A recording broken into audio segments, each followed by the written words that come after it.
Singam movie glimpse review ఎలా ఉంది అని అంటే ఫస్ట్ ఇంప్రెషన్ నాకు నచ్చిందండి. అంటే జస్ట్ ఏదో టైటిల్ గ్లిమ్స్ పెట్టారు తప్పించి గ్లిమ్స్ అనే మామూలుగా ఇలా పెట్టడం అయితే నాకు కొద్దిగా డిసప్పాయింట్మెంట్ అనిపించిందండి. అంటే ఈ గ్లిమ్స్ గురించి మాట్లాడలేదు, సో వేరే ఇంకా ఏదైనా గ్లిమ్స్ అంటే ఫర్ ఎగ్జాంపుల్ గ్లిమ్స్ అంటే దానికి సంబంధించి ఏదో ఒకటి పెట్టాలి తప్పించి పోస్టర్ అనౌన్స్మెంట్ ఫర్ ఎగ్జాంపుల్ మొన్న రాక అదే అల్లు అర్జున్ 22 మూవీ, సో వాళ్ళు ఎట్లా చేసిళ్ళు టైటిల్ గ్లిమ్స్ అని చెప్పేసి రిలీజ్ చేసిలా. సో అది మాత్రం అట్లా చేస్తే బెటర్ అనిపించింది నాకు. కానీ వీళ్ళు ఏం చేస్తున్నారు అంటే టైటిల్ కూడా గ్లిమ్స్ పెట్టి ఏదో చేద్దామని చెప్పేసి చేస్తున్నట్టుగా నాకు అనిపించింది అండి. మీరు ఈయన మూవీ మన గోపిచంద్ మూవీకి భరత వర్ష, సో ఆ టైటిల్ అప్పుడు కూడా అట్నే చేసిండు. అంటే వీళ్ళ గురించి నేను ప్రత్యేకంగా చెప్పలేక ఇంకా చాలా మంది ఉన్నారండి. సో అట్లా చేసిండు మాత్రం కొద్దిగా డిసప్పాయింట్మెంట్ అనిపిస్తుంది నాకైతే. టైటిల్ ఎప్పటి నుంచో చెప్తే అయిపోతుంది కదా, దాన్ని ప్రత్యేకంగా అనౌన్స్ చేయాల్సిన అవసరం ఏమున్నదని నా ఒపీనియన్. సో ఫస్ట్ అయితే గ్లిమ్స్ టైటిల్ అయితే సింగా అన్నమాట. సో శాంసియస్ అయితే మ్యూజిక్ చేస్తున్నాడు. లుక్స్ మాత్రం నాకు చాలా బాగా నచ్చింది. ఆ సినిమాటోగ్రఫీ బాగుంది, మ్యూజిక్ ఇంకా చాలా బాగా అనిపించింది. సో ఆ సినిమాటోగ్రఫీ ఏదైతే ఉన్నదో అంటే తనైతే డార్క్ అదే నైట్లో కూర్చుంటాడు, చీకట్లో కూర్చుంటాడు. సో తన క్లోజప్ పడతా ఉంటుంది, తన కన్ను మాత్రమే కనబడతాయి. సేమ్ నాకు ఎక్కడ అనిపించింది అంటే మనకి బగిరం మూవీలో ఒకటి ఉంటుంది కదా, దాని పేరు ఏనమల్ వేరే చెప్తాం, బ్లాక్ చీతా అనుకుంటాను, అదే జాగ్వార్. సో జాగ్వార్ లెక్కనే అనిపించింది. సేమ్ ఆ కన్నులను చూసి అరే ఇది పెట్టాలని టైటిల్ కావచ్చు అనుకున్నా ఫస్ట్ చూసి, కానీ తర్వాత నేనైతే ఇంప్రెస్ అయ్యా. దాంతో జూమ్ చేస్తూ ఉంటే అది మాత్రం వేరే లెవెల్ అనిపించింది. తర్వాత తన ఫేస్ రివీల్ చేయడం, తన శుద్ధితోటి ఇట్లా అది మాత్రం చాలా బాగా నచ్చింది అది. ఇక దాని గురించి పక్కన పెడితే ప్రజెంట్ భరత వర్ష షూటింగ్ అయితే నడుస్తుంది. ఈ మూవీ అట భరత వర్ష అనే మూవీ 642 ADలో రన్ అవుతుందట. సో ఇప్పుడు మరి కల్కి 2898 AD అంత ఫ్యూచరిస్టిక్. ఇది చూసుకున్నట్లయితే హిస్టారికల్ యాక్షన్ డ్రామా అనట. సో చాలా ఫాస్ట్గా అయితే వెళ్ళిపోతుంది. మరి ఎలా చూపిస్తారో చూడాలి తన క్యారెక్టర్ని అయితే. అండ్ రీతు వర్మ అయితే హీరోయిన్, తన లుక్ మాత్రం చాలా బాగున్నది. విజువల్స్ చాలా బాగున్నాయి భరత వర్షలో. సో మ్యూజిక్ కూడా చాలా బాగా నచ్చింది నాకైతే. సో ఇప్పుడు చాలా మందికి డౌట్ వచ్చిన, చాలా మందికి ఒక క్వశ్చన్ అయితే చాలా డౌట్ అయితే చాలా రేజ్ అయింది. అదేందని అంటే ఈసారి అయినా గోపిచంద్ అన్న హిట్ కొడతాడా అని. అదేంటి బ్రో హిట్ కొట్టలేదా అని చెప్పేసి అంటే ఎన్ని ఫ్లాప్లు పడ్డాయి అది ఇది అని మీరు అనొచ్చు. లాస్ట్ 5 yearsగానే నేను చెప్తా. ఎప్పటి నుంచి వెళ్ళానంటే 2021 నుంచి చెప్తా. సో 2021లో 6 అడుగుల బుల్లెట్ అనే ఒక మూవీ తీశాడు. సో అదైతే ఫ్లాప్ అయిందండి.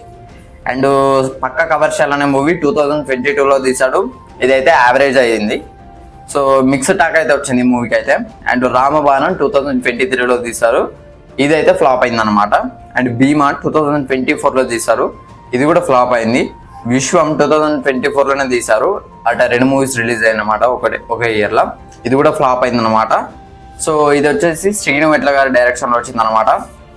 సో ఇందులో నాకు నచ్చింది అని అంటే భీమా ఒకటే నచ్చిందండి, మీదే అన్ని యావరేజ్ అని అనిపిస్తున్నాయి. స్క్రిప్ట్ పరంగా కూడా అంటే నాకు స్క్రిప్ట్ ఆ స్టోరీ అంటే చూసినప్పుడు పెద్ద నాకు టచ్ లేదండి. భీమా ఒకటి కొద్దిగా టచ్ అయినట్టు అనిపించింది.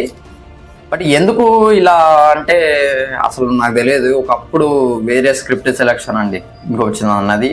ఆ విలనిజం అయితే నిజంలో అయినా, మనకి జయంలో అయినా, మళ్ళీ వర్షంలో అయినా. అండ్ హీరో చూసుకున్నట్లయితే గౌతమ్ నంద నాకు చాలా అంటే చాలా ఇష్టం అండి. అసలు వేరే లెవెల్ స్క్రిప్ట్ సెలెక్షన్ అని చెప్పుకోవచ్చు. గౌతమ్ నంద అండ్ గోపిచంద్, పూరి జగన్నాథ్ కాంబినేషన్లో అయితే బాగుంటుంది అబ్బా. మూవీ పేరు గోలిమార్. సో ఆ మూవీ అయినా ఇంకా చాలా మూవీస్ ఉన్నాయండి నాకు. అవి లౌక్యం, సౌఖ్యం, సో ఈ మూవీస్.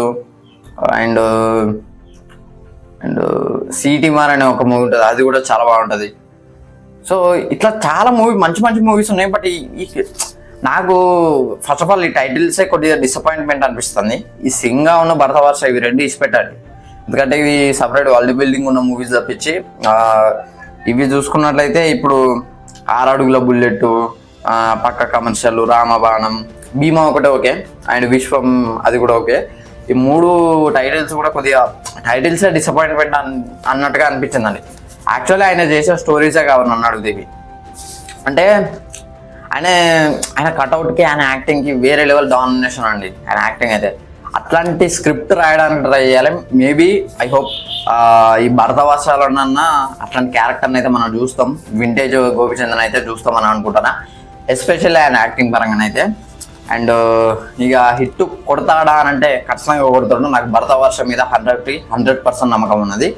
ఎందుకనంటే ఒక కొత్త new world building first time Gopichand గారు అయితే ఎంటర్ కాబోతున్నారు అనమాట.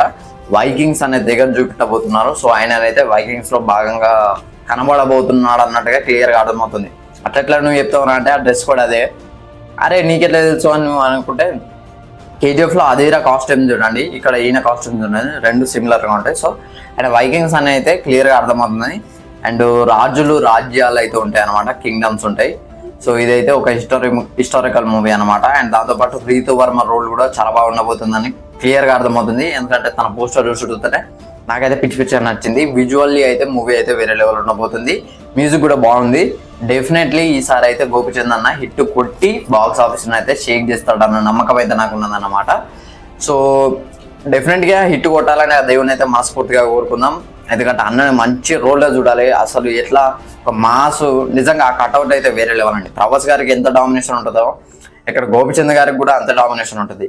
ప్రభాస్ గారిని డామినేట్ చేయగలిగే ఏకైక కట్అవుట్ అని కొన్ని చెప్తారు, కానీ అఫ్ కోర్స్ మన బల్లాల దేవ్ కూడా డామినేట్ చేసేట్టు, అది వేరే విషయం. బట్ గోపిచంద్ అన్న కూడా డామినేట్ చేస్తాడు అన్నమాట. మీకు వర్షంలో చూడాలి వేరే లెవెల్ ఉంటుంది. సరే క్యారెక్టర్ అంటే నాకు చాలా ఇష్టం. అండ్ ఇక నిజం మూవీ ఉంటుందండి, అల్లనైతే తన యాక్టింగ్ ఉంటుంది కదా, అసలు నేను చెప్పానండి, మీరు చూడండి. చూడకపోతే నిజంగా మహేష్ బాబు గారిని కూడా డామినేట్ చేస్తాడు అనమాట. సో తన యాక్టింగ్ అయితే వేరే లెవెల్ ఉంటుంది. ఈవెన్ గౌతమ్ నందలో కూడా నేను ప్రత్యేకంగా చెప్పానండి తన యాక్టింగ్ గురించి. సో ఆయన అయితే డెఫినెట్గా ఈసారి హిట్ కొట్టాలని అదేమైనా అయితే ప్రార్థిద్దాం. ఆయన దాంతోపాటు స్పిరిట్లో ఉన్నాడని చెప్పేసి చాలా మంది అయితే చెప్తున్నారు అనమాట. సో అది ఎంతవరకు నిజమో నాకైతే ఇప్పటి వరకు తెలియదు. బట్ రూమర్స్ అయితే కొన్ని వస్తున్నాయి. స్పిరిట్లో వంగ పెడితే మాత్రం తన విలన్స్ అయితే వేరే లెవెల్ ఉంటారు. ఒక యూనిక్నెస్ అయితే ఉంటుంది తన విలన్స్కి. అంటే విలన్స్ అని అంటున్నా, ఎంతమంది విలన్స్ చేసిండు అది ఇది అని మీరు అనొచ్చు. నాకు యానిమల్లో ఉన్న విలన్స్ అయితే వేరే level. Especially I'm waiting for Aziz characterisation. So ఆ క్యారెక్టర్ అయితే ఇంకా వేరే లెవెల్కి తీసుకుపోతాను అన్న నమ్మకం అయితే నాకున్నది. మేబీ స్పిరిట్లో పెట్టే విలన్ మనకి వివేక్ ఒబెరాయ్ అని చెప్పేసి చాలామంది కాదు, వాళ్ళ అఫీషియల్గా వేసుకున్నారు. బట్ సెకండ్ రోల్ డాన్లీ అని చెప్తున్నారు. డాన్లీకి బదులు గోపిచంద్ అన్న పెట్టు అని చెప్పేసి చెప్తున్నారు అన్నమాట. సో మరి చూడాలి ఎలా ఉంటుందో. సో ఇది ఫ్రెండ్స్ ఓవరాల్గా గోపిచంద్ అన్న బర్త్డే స్పెషల్గా వచ్చిన అప్డేట్స్ అయితే. సో ఈ వీడియో కనుక నచ్చినట్లయితే లైక్, షేర్, సబ్స్క్రైబ్ చేయండి. Thanks for watching.